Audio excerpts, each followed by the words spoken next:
Hvala na pitanju, sjajno. Moram da priznam da se još uvek snalazim, jer biti profesionalni sportista i jednostavno odjednom reći kraj i zbogom nekoj tvojoj najvećoj i prvoj ljubavi uvek zna da bude izazovno.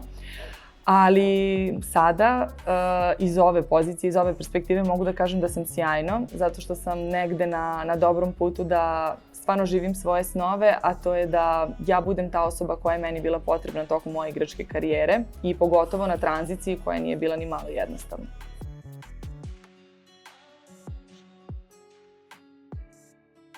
U početku nisam primećivala, odnosno mislila sam da apsolutno nemaju veze jedno sa drugim, da smo mi sportisti samo ono što se pokazuje na terenu i nekako smo sport uvek smatrali hobijem i nečim čime volimo da se bavimo i što volimo da radimo, a da je negde biznis i posao, da su ono što dolazi posle i što je negde sled događaja i što moraš da radiš. Međutim, kako sam počela da spajam ta dva nakon svoje odbojkaške karijere, shvatila sam da su vrlo usko povezani i da su te neke osobine i karakteristike koje smo mi u našim sportskim karijerama stekli zapravo vrlo dragocene i da samo treba te neke veštine kojima smo se služili na terenu da prenesemo u svet biznisa.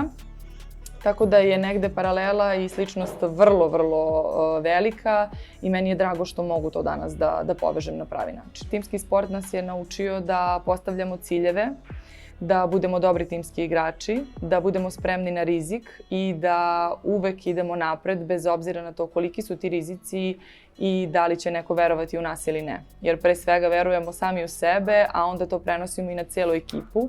Tako da mislim da je to u preduzetništvu jedna od ključnih stavki da bi bili uspešni. Ono što mi je negde posao nakon karijere, tačnije angažmani u Crvenoj zvezdi na poziciji tim menadžera, pa i ovi projekti i moj sportski brend negde zajedničko je da mogu zaista da uživam u onome što najviše volim i gde sam se najviše prepoznala, a to su organizacija, kreativa, marketing, mediji, PR i negde sam uspela sve to da spojim u jedno. I moram da priznam da sam stvarno uspela da nađem svoje neko mesto pod suncem i da se lepo snađem. A kao neku razliku možda bih između sporta i preduzetništva navela to što drugačije se pristupa. Mi smo sportu pristupili kao veoma mladi, kao deca koja vole to što rade, ali tako uzmeš loptu u ruke i budeš srećan što možeš da se igraš na terenu i onda to negde, hteo ne hteo, tačnije totalno nesvesno prerasta u tvoj posao.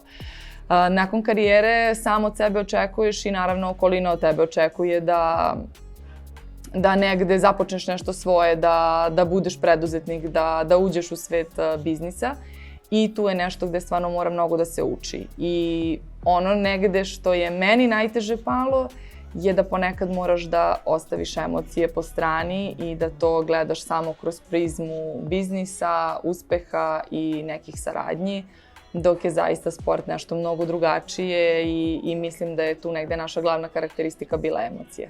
Bilo mi je zaista važno da nakon svoje sportske karijere ostanem u sportu na neki način i mislim da su ovi projekti na kojima sada radimo zaista važni jer negde polazim od onoga šta je meni bilo potrebno. Ta tranzicija u karijeri koja je me dočekala vrlo nespremnu, mentalna priprema sportista koja je zaista veoma važna zbog neke važnosti i zbog svih izazova sa kojima se sportisti susreću.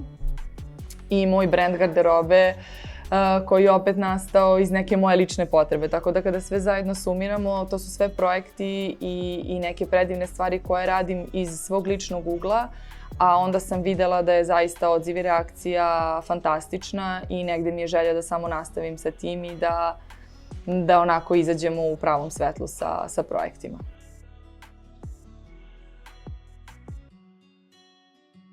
Mislim da je bolje da se držim tih majstorija na odbojkaškom terenu, zato što negde sam razmišljena da svako treba da se bavi onim što najbolje zna da radi. Tako da ako pričamo o poslovima po kući, naravno sve ono što je u opisu posla jedne domaćice i jedne žene, vrlo rado se prihvatam toga. A ako su u pitanju neki stvarno majstorski poslovi koje treba obaviti, onda uvek prepuštam stručnjacima i mislim da je to stvarno najbolje rešenje, da ne bi bilo nekih dugoročnih posledica.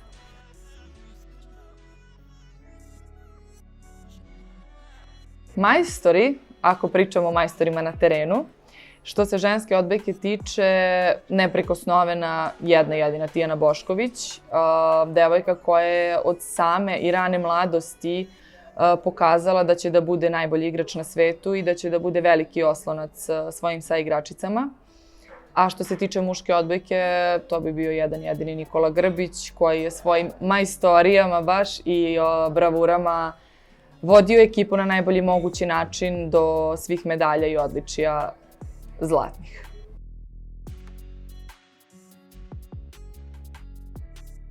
Moram da kažem da je Ador zaista moje omiljeno mesto u Beogradu, zato što sam ga negde nezvanično proglasila i svojom kancelarijom.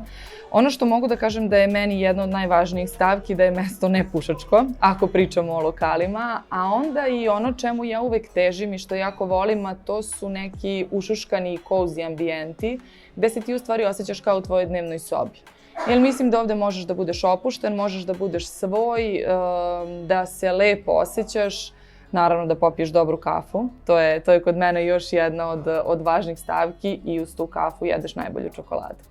Pošto sam osoba koja se na više načina bavi nekom kreativom, što kroz svoj brand, što kroz projekte na sportskom polju, jako mi je važno da i sam prostor u kojem se nalazim bude nekako opušten, udoban i kreativan. Mislim da je Ador negde prostor koji je to i pokazao svojim ambijentom i nekim interijerom koji su osmislili da na pravi način pokažu šta je u stvari suština njihovog brenda. I onda ja nekako volim u tim kreativnim prostorima da radim i da stvaram, tako da trenutno dok sam neko ko može da radi od kuće i ko može da bira svoj poslovni prostor, vrlo rado biram Ador kao svoju kancelariju.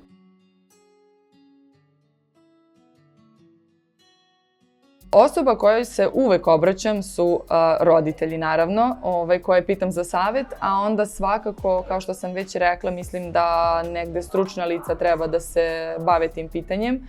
Svako treba da radi onaj deo posla koji zna, tako da su to majstori koji uvek pribegavaju u pomoć.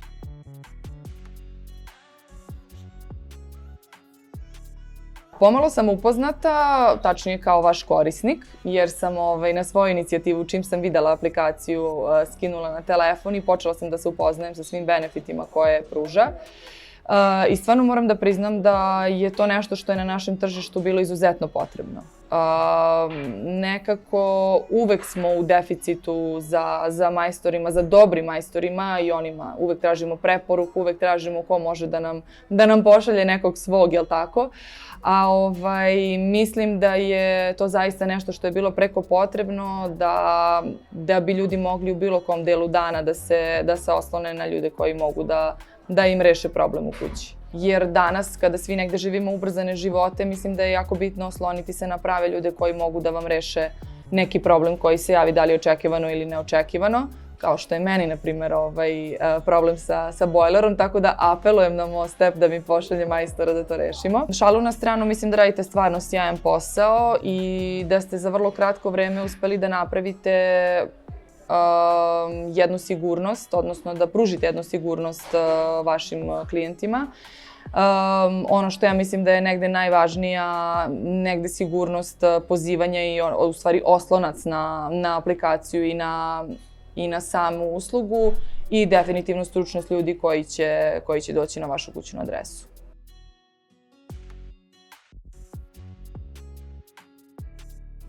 Sa marketinške strane ste stvarno sjajni. Mislim da me to negde i u početku privuklo. Ja zaista volim kada se spoje sport i biznis i kada neko zna da napravi stvarno sjajnu ideju od nule, a pogotovo ako je ta ideja potrebna na našem tržištu, ali tako? Mislim da ne treba uvek se oslanjati samo i isključivo na uslugu koja se pruža, već zaista ići malo šire i na jedan zabavan način to sve predstaviti, tako da mislim da radite stvarno sjajan posao i negde verujem da će što vreme bude odmicalo da ćete biti sve interesantniji.